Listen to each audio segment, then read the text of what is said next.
मोहब्बत की शादी के दावे कर रहा था, लेकिन जैसे ही हादसा पेश आया शायद उसको नहीं उससे बर्दाश्त हुआ, या फिर उसने बता दिया होगा कि आजमाइश तुम्हारी है मेरी नहीं, इसलिए छोड़ के चला गया।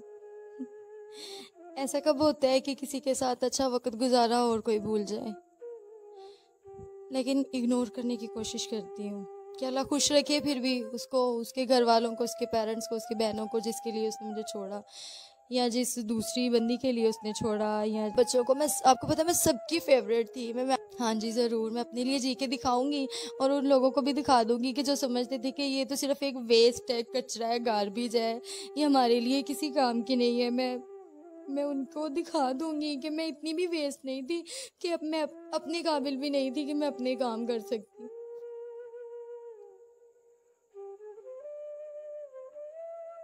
अस्सलाम वालेकुम नाजरीन, मैं हूं सैयद बासित अली। मेरे साथ मौजूद है 22 साल की सहरिश, जिसकी एक हादसे में दोनों टांगें और एक बाजू कट गया। और इससे बड़ा हादसा ये कि इसको इसके मंगेतर ने, जो मोहब्बत के बहुत दावे करता था, जो प्यार के बहुत ज्यादा दावे करता था, जो रिश्ते के लिए इनकी माँ के पाँव पकड़ रहा था कि मेरा रिश्ता करवा दो, वो छोड़कर चला गया। नाज़रीन ये देखें, फूल सी एक बच्ची है और इस उम्र में इस तरह का हादसा और फिर मंगेतर छोड़ जाना, कैसे ये हादसा हुआ, कैसे सारा ये वाकया है, वो सहरिश खुद बताएगी। अस्सलाम वालेकुम। वालेकुम सलाम। सहरिश, आपकी एज क्या है? 22 ईयर्स। 22 ईयर्स। मुझे ये बताएं कि कितने अरसे पहले ये हादसा और ये कैसे हुआ? 1 साल कबल ये हादसा पेश आया था मेरे साथ। अपने चाचू के बेटे के एंगेजमेंट में गई थी मैं, वहाँ पे टेरेस पे हम सारी कज़न्स खड़ी थी। मुझे नहीं पता चला, हाथ में मेटल की बैंगल्स पहनी हुई थी, कि कब मेरा हाथ 11,000 की वोल्ट की तार के ऊपर जा लगा। और मुझे कोई होश नहीं थी जब मेरा हाथ वहाँ पे जाके लगा है। मेरी सिस्टर्स ने मुझे बताना चाहा था, उसने मुझे हाथ लगा के पीछे को, मेरे कंधे से पीछे घसीटा, लेकिन उसको भी शॉक लग गया था। फिर मेरे चाचू ने मेरे ऊपर बेडशीट की तार डाल के बेडशीट डाल के मुझे ज़ोर से खींचा, नीचे फेंका, तब जाके मुझे तार से छुड़वा पाए थे। फौरन हॉस्पिटल ले गए? जी, मुझे फ़ौरन हॉस्पिटल ले गए। कौन से हॉस्पिटल में? गुजरांवाला सिविल हॉस्पिटल में। होश कब आया? मुझे होश था, मैं बेहोश हुई नहीं थी। नहीं, जब आपका ऑपरेट हुआ तो वो बेहोशी में हुआ? नहीं, मैं होश में थी। उधर से फिर अलामा जिन्ना हॉस्पिटल रेफ़र कर दिया था उन्होंने। बाजू वहीं कट गया था या हॉस्पिटल जाके 3 दिन बाद काटा था उन्होंने। जब बाजू कटे और टांगे उठ के, तो पहला आपका क्या एक्सप्रेशन था उसके बाद? मुझे लगा था शायद कि मेरी ज़िंदगी अब कुछ भी नहीं रही, मैं कुछ भी नहीं रही इस दुनिया के लिए। मुझे शायद इस दुनिया में सांस लेने का हक ही नहीं था, मुझे मर जाना चाहिए था। लेकिन मेरे घर वालों ने, मेरी फैमिली ने मुझे बहुत सपोर्ट किया था। फिर उनको देख के लगा कि शायद अल्लाह ताला ने ज़िंदगी दी है तो किसी मकसद के लिए दी है, इसलिए थोड़ा सा खुद को संभाल लिया था। नाज़रीन आप ये देखें कि इसके लिए इस वक्त कितना मुश्किल होगा बात करना, या इसके जज्बात क्या होंगे कि कैसे ये पहले खेलती थी और लायक तरीन लड़की थी। मैं आपको सारा बताऊंगा। ये इसकी पिक्चर्स चल रही हैं, ये पहले की पिक्चर्स हैं, ये आप देखें। मुझे ये बताएं कि आपके साथ ये हादसा हुआ, उसके बाद आपने ये भी सोचा कि यार मेरे साथ क्या हो गया, लेकिन आप फिर भी अल्लाह का शुक्र अदा करती हैं। मुझे ये बताएं कि जब मंगेतर आपका कौन था, मोहब्बत की शादी कर रहा था या क्या था? जी, मोहब्बत की शादी के दावे कर रहा था, लेकिन जैसे ही हादसा पेश आया शायद उसको नहीं उससे बर्दाश्त हुआ, या फिर उसने बता दिया होगा कि आजमाइश तुम्हारी है मेरी नहीं, इसलिए छोड़ के चला गया। तो पहले जब आप बिल्कुल ठीक ठाक थी, उसका बिहेवियर कैसा था? पहले तो बड़ी कदर करता था मेरी, आगे पीछे रहता था, बड़ी इज्जत करता था, लेकिन जैसे ही हादसा पेश आया पता नहीं क्या हुआ, उसे चला गया छोड़ के। तो पहले उसने आपकी वालिदा के पाँव पकड़े थे रिश्ते के लिए? जी, मेरे घर आया था, मेरी मामा के पाँव पकड़ के मामा से कहा था कि मुझे दे दें, रिश्ता दे दें। लास्ट टाइम आपकी उससे कब बात हुई थी उसके बाद, हादसे के बाद? लास्ट टाइम उसको, मुझे कहीं से पता चला था कि वो चाह रहा है कि मैं 2 शादियां करवाना चाहता हूँ, तो मैं इस तरह नहीं कर सकता शादी। पता नहीं क्या क्या उसके जहन में चल रहा था। मैंने फिर उसको कंफर्म करने के लिए कि शायद ये मेरा गुमान है, वहम है, मैंने उसको अपने घर पे बुलाया था पूछने के लिए कि ये सारी बातें सच हैं कि नहीं। और उसने कह दिया था कि तुम इधर अपनी मामा के घर रह लेना। तुमसे निकाह करके इधर ही छोड़ जाऊंगा अपना नाम दे के, तो तुम इधर ही अपनी अम्मी के घर रह लेना, मैं अपने साथ नहीं लेके जाऊंगा।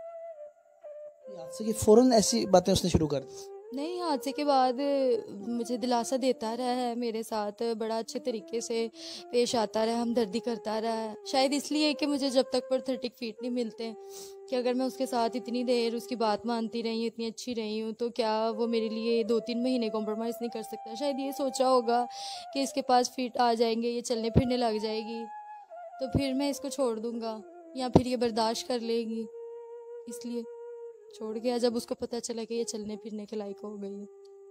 नाज़रीन, जब देखें कितना मतलब हादसे पे हादसा, इसको कहते हैं कि हादसे पे हादसा हो जाना, और मोहब्बत जो होती है उसका तो आपको पता है कि इस तरह का वाक़या हो जाए तो दिल पे क्या होता है। लेकिन ये ऐसी बहिम्मत लड़की है, यकीन करें मैंने ऐसी बहिम्मत, जब ये पहले मैं बैठा तो मैं आज तक मेरी आंख में कभी आंसू नहीं आया, लेकिन इसकी बातें सुन के, इसकी हिम्मत देख के मेरी आंखों में आंसू आए।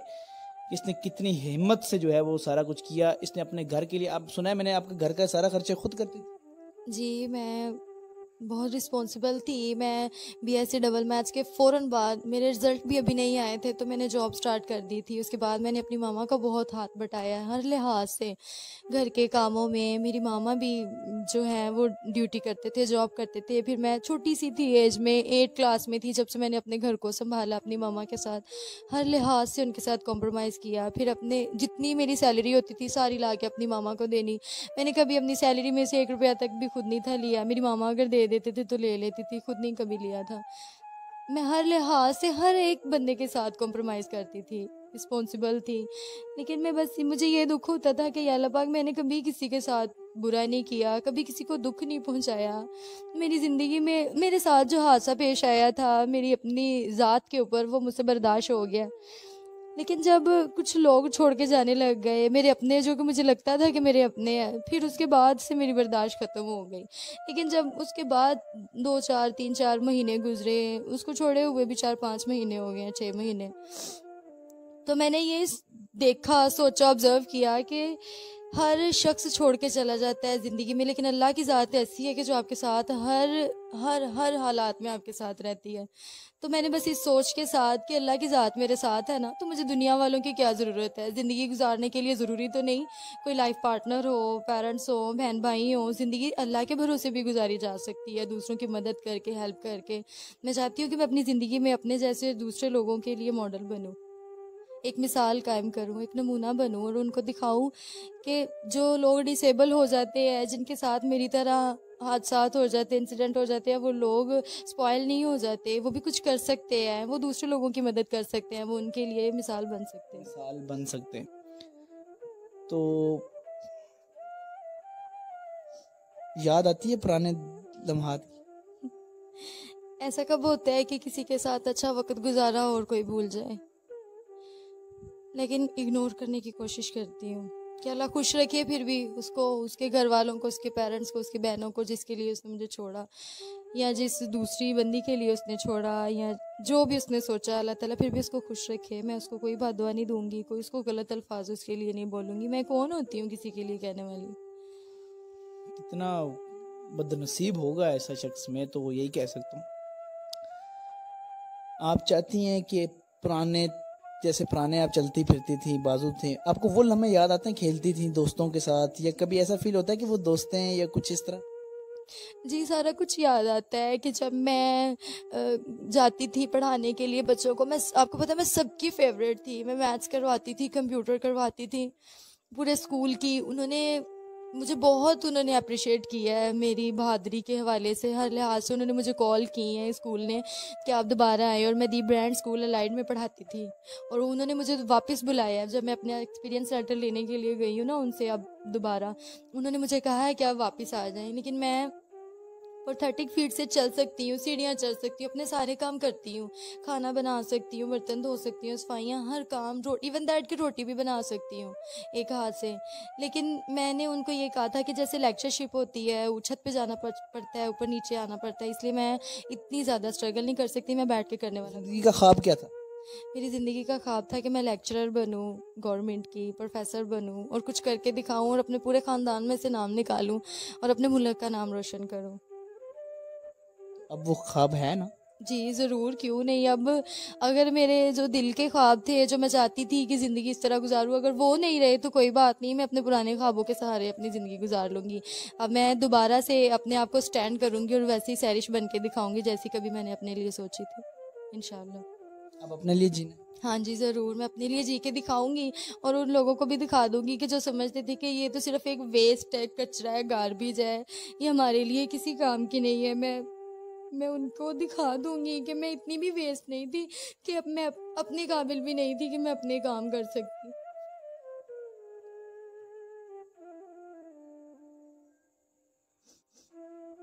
नाज़रीन, ये कोई आसान नहीं है ये इंटरव्यू लेना, लेकिन हम ले रहे हैं। तो मुझे ये बताएं कि आप उसको क्या मैसेज देना चाहेंगे, उस लड़के को कोई एक मैसेज देंगे उसे? मैं उसे बस यही कहना चाहूँगी कि अगर तुम्हारा, उसने मुझे ये भी कहा था कि मैं तो पहले दिन से चाहता था कि मैं 2 शादियाँ करूँगा।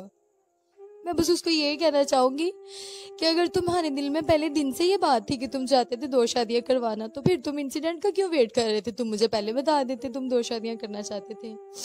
अब आप 2 शादियाँ करवाओ, 4 करवाओ, अल्लाह आपको खुश रखे, जैसे भी रहो, अल्लाह बस आपको हमेशा खुश रखे।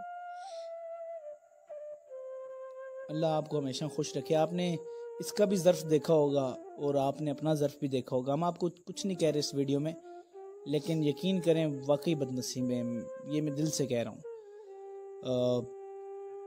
हम ये चाहते हैं कि सरिश, आप ये बताएं कि आपने ये जो लेग्स होती हैं, ये कहीं ट्रांसप्लांट वगैरह होती हैं? जी, ये कनाडा में, यूएसए में, अमेरिका में ये ट्रांसप्लांट सर्जरीज़ होती हैं। इसके ऊपर मैंने पूरी रिसर्च की हुई है। ये अब्रॉड कंट्रीज़ में होती हैं में होती हैं। जी बिल्कुल, एक हमने भी पढ़ा था कि वो ये चाहती है कि इसका ख्वाब है, क्योंकि आप देखें ये बच्ची है, इसकी उम्र है सिर्फ 22 साल और इसका ख्वाब था कि एमए करे, और उस एमए करने का, जी एमएससी करने का ख्वाब था मेरा डबल मैथ्स में। तो अब ये ना होने से क्या ज़्यादा मुश्किलात आ रही हैं आपको, मतलब लेग्स ना और बाजू ना होने की? मुश्किलात तो भाई हर चीज़ के साथ आसानी भी होती है, मुश्किलात भी होती है, लेकिन जब तक हम सोचेंगे कि मुश्किलात हैं तो वो कभी आसानियाँ नहीं लेके आएंगी। आप इतनी अच्छी बातें क्यों करती हो? नहीं, मैं अच्छी बातें नहीं करती शायद। मतलब इतनी पक्की और इतनी, मतलब ऐसा हादसा हो कि तो बंदा कहता है मैं तो गया, इतनी पक्की कैसे? लोगों ने तो सिखाया, ये सारा कुछ साथ साथ नहीं तो सिखाया, छोड़ जाने वालों ने तो ये सारा कुछ सिखाया है कि आप पक्की हो जाओ, पीछे कोई नहीं है, तुम्हारे अकेली हो। नहीं, आप अकेली नहीं है, आपके साथ अब पूरा पाकिस्तान है, ठीक है? जी थैंक यू सो मच पूरे पाकिस्तान का, जो लोग मेरे साथ हैं, थैंक यू सो मच सब। नाज़रीन, एक नंबर दे रहा हूँ स्क्रीन पे, इसके अब्बू का नंबर है। ये अपने माँ बाप जो कि बूढ़े हैं उनका सहारा है भी और थी भी। घर पे खुद इसने इन्वेस्ट करके सारा घर बनाया है, और घर आपने बनवाया? जी मैं बनाया है, और ये घर का एक सोर्स थी कमाने का, उसके अलावा हर चीज़ का। लेकिन अब क्या हुआ कि इसको तो ज़िंदगी में धोखे पता चल गया कि यार ज़िंदगी क्या होती है, लोग सिर्फ अच्छे टाइम के साथी होते हैं, मुश्किल टाइम पे वो कहाँ कहाँ जाते हैं। ये आप इस स्टोरी, इस कहानी से आपको ज़रूर पता चल गया होगा। मैं स्क्रीन पे एक नंबर दे रहा हूँ, इसके अब्बू का नंबर है। आपने किसी के पास, मैं ये नहीं कहता कि यार, पहले तो कहता होता हूँ अपनी मर्जी से देखें, नहीं, आप दिल खोल के इनके फादर की सपोर्ट करें, इनकी मदर की सपोर्ट करें इसके इलाज के लिए। ये चाहती है कि बाहर ट्रांसप्लांट होता है कनाडा में और किसी कंट्री में, और ये चाहती है कि इसका ट्रांसप्लांट हो, इसकी लेग्स भी लगें, और इसका बाजू मैं आपको दिखाता हूँ कौन से बाजू ये यूज़ कर रही है। अगर मुझे कोई पकड़ा दे, ये बाहर छुपाती फिर रही है लोगों से, ये जाती है। आप बाहर लोगों से छुपती क्यों फिर रही हैं ये बाजू लेके और ये लेग्स इनके साथ? बस वैसे ही मैं लोगों को अपनी कमी नहीं दिखाना चाहती। मैं फास्ट सोल्यूशन कॉलेज से पढ़ रही हूँ, कंप्यूटर कोर्स कर रही हूँ। वहाँ पे किसी को नहीं पता है कि मेरे साथ कोई इंसिडेंट हुआ है, किसी को नहीं पता है कि मेरी लेग्स ट्रांसप्लांट है, बाजू ट्रांसप्लांट है। आप ये देख सकते हैं कि ये बाजू यूज़ करती है, ज़रा आप देखें, ये लगाओ ज़रा, कैसे लगा लेंगी ये? सही, ये मुश्किल होगा? नहीं, लगा लूँगी। ये लगाएगी, ये ऐसे बाजू लगा रही है, और ये अपने आप को छुपाती है अपनी कमजोरी में। इसकी हिम्मत, ये हिम्मत में चट्टान है, मेरे ख्याल से चट्टान का लफ्ज भी कम है जो इसकी हिम्मत है। और ऐसी लड़की इतनी हिम्मत वाली, मेरे ख्याल में माशाल्लाह, अल्लाह इसको इसके नसीब अच्छे करे। आपको ये नंबर दे रहा हूँ इसके फादर का स्क्रीन पे, आपने दिल खोल कर जितना आप दिल खोल के इसकी हेल्प कर सकते हैं वो लाजमी हेल्प करें।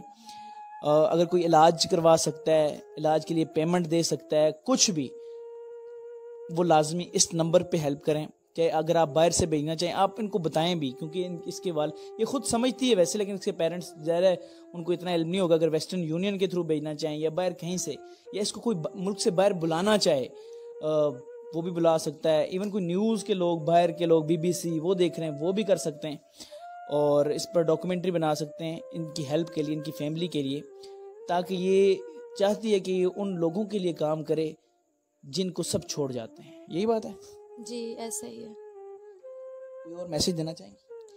जी, मैं उन लड़कियों को मैसेज देना चाहूँगी जो कि अपनी इंटर में होती हैं, BSc में, जो अपनी ड्यूरिंग स्टडी होती हैं, यहाँ जैसे भी होती हैं। मैं उनको सिर्फ ये मैसेज देना चाहूँगी कि फेक लोगों से बचें, जो आपको कहते हैं कि हम आपका साथ देंगे। कभी ऐसा वक्त आपकी ज़िंदगी में आए कि थोड़ी सी मुश्किल हो और वो आपको छोड़ के चले जाएं, कभी मत पछताइएगा मेरी तरह, और अपनी किस्मत का जो है वो अल्लाह ताला पे। आप बहुत अच्छी थी, मैं नहीं कह रहा आप अच्छी थी, उसने गलत किया है, लेकिन अच्छे भी होते हैं। आपने वो बस आपने अपना काम पूरा किया, आप टेंशन ना लें, ठीक है जी? ठीक। आपने और हिम्मत बनना है और उन लोगों के लिए हिम्मत बनना है जो हिम्मत छोड़ जाते हैं। जी, ऐसे ही है। मैं उन लोगों के लिए हिम्मत बनना चाहती हूँ जो कि मेरी तरह हैं। मैं चाहती हूँ कि वो आपकी जिंदगी का ये एम है। जी, इंशाल्लाह मेरी ज़िंदगी का एम है ये। चले इंशाल्लाह। नाज़रीन, फिर से मैं रिपीट कर रहा हूँ, इनका नंबर स्क्रीन पे, जितनी सपोर्ट कर सकते हैं दिल खोल के, अगर आप वाकई कोई, क्योंकि बहुत से लोग ऐसे भी फ्री में भी कॉलें करना शुरू कर देते हैं, पूछ के, तंग ना करना, बड़ी मेहरबानी। कोई दिल से अगर कोई इंसान है, अपने आप को समझते हैं कि दिल और अपने अंदर रखते हैं, तो ये स्क्रीन पे नंबर आ रहा है, इस पर जितनी सपोर्ट करें कर सकते हैं आप। फिलहाल मुझे, सैरिश को इस उम्मीद, इस यकीन के साथ इजाज़त दें कि अल्लाह हमारे पाकिस्तान, हमारी कौम की बेटियों की इज़्ज़तें महफूज रखे और इनको इसी तरह बहिम्मत बनाए जिस तरह की ये सैरिश है। सैरिश, ज़रा नारा लगाओ, पाकिस्तान जिंदाबाद।